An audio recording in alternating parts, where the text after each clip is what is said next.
viewers, welcome back to my channel. Nah, di kesempatan kali ini aku mau ngebahas soal double cleansing. Biasanya waktu remaja itu cukup pakai facial foam gitu aja, bagiku tuh udah sangat bersih, padahal belum. Nah, double cleansing tuh sebetulnya penting banget buat temen-temen, buat aku juga, buat kita semuanya, bagi yang sering make up, sering aktivitas outdoor. Nah, di double cleansing ini sebenarnya ada dua tahapan, yaitu first double cleansing dan second double cleansing. First double cleansing itu sifatnya adalah sesuatu yang oil based. Bentuk produknya dari oil based itu seperti kayak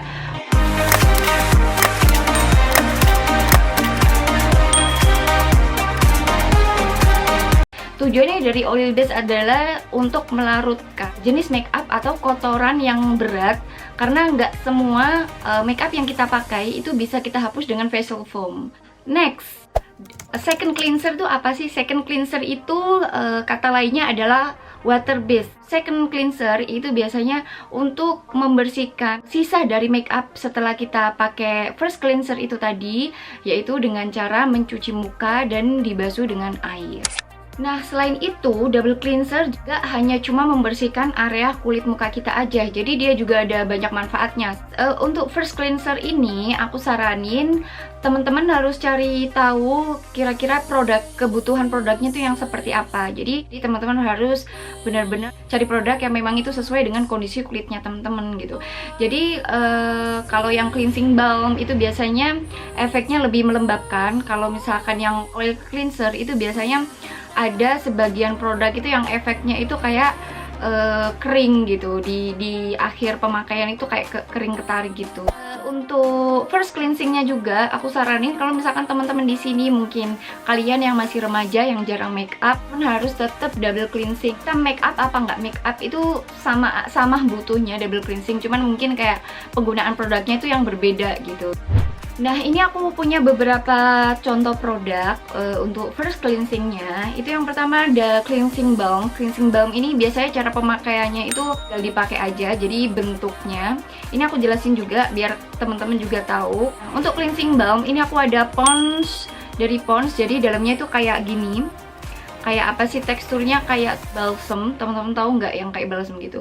Cuman dia tuh ketika di apply di muka, dia digosok aja pakai tangan, terus nanti lama-lama dia akan kayak apa sih, kayak mencair gitu. Jadi kayak nanti ketika digosok-gosok pakai tangan dia akan berubah jadi oil gitu.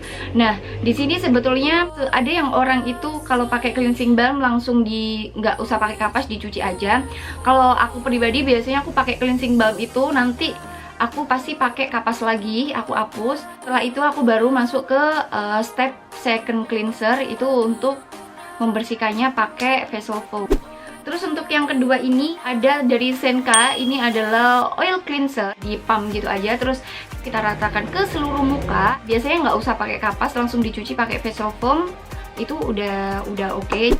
Yang ketiga aku ada dari Nivea, ini makeup remover, biasanya dipakai buat mata gitu, tapi biasanya buat di seluruh muka juga aman-aman aja. Jadi ini kombinasinya antara oil dan water, bisa menghapus jenis makeup yang berat. Kalau ini itu penggunanya memang harus disertai dengan kapas karena dia terlalu cair banget, jadi butuh kapas untuk makainya. Kayak produk yang kita pakai itu punya peran yang sangat penting, fokus pada fungsi dari produknya.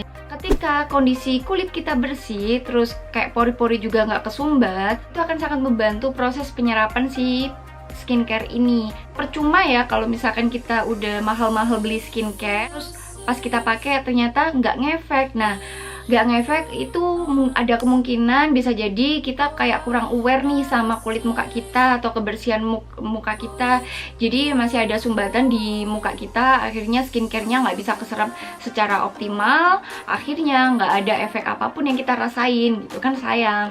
Atau bahkan karena kita mengabaikan yang namanya double cleansing, pori-pori kita banyak yang kesumbat, kotoran yang belum bersih secara maksimal seperti sisa make up atau bahkan debu-debu belum keangkat sempurna, itu juga akan dapat memicu tumbuhnya seperti beruntusan, jerawat, atau bahkan kayak apa namanya, whitehead dan blackhead dan lain sebagainya. Itu salah satunya pemicu tumbuhnya jerawat dan teman-temannya itu salah satunya adalah karena kondisi muka kita yang kurang bersih di luar dari faktor hormonal ya, karena jerawat itu kan ada yang faktornya hormonal juga. Jadi benar-benar kita juga harus pintar buat cari tahu kondisi kulit kita seperti apa gitu. Selain itu, efek jangka panjangnya itu akan mengakibatkan penuaan dini pada kulit kita. Jika kulit kita menumpuk kotoran-kotoran gak dibersihkan secara maksimal,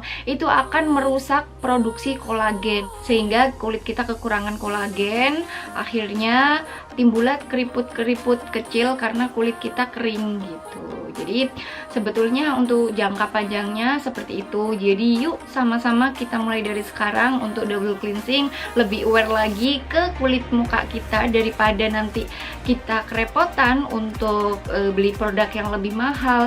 Alangkah baiknya kalau misalkan kita mulai dari sekarang. Jadi kita jaga dari sekarang gitu. Kalau misalkan teman-teman masih ada pertanyaan atau informasi aku kurang jelas atau kurang lengkap, teman-teman kalau misalkan mau tanya atau mau nambahin informasi yang udah aku kasih, teman-teman bisa langsung aja komen di bawah.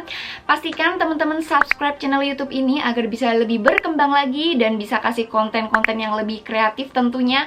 Like juga video ini jika teman-teman suka dan share video ini ke teman-teman kalian semuanya. Dan terima kasih sudah mampir di channel YouTube aku. Bye!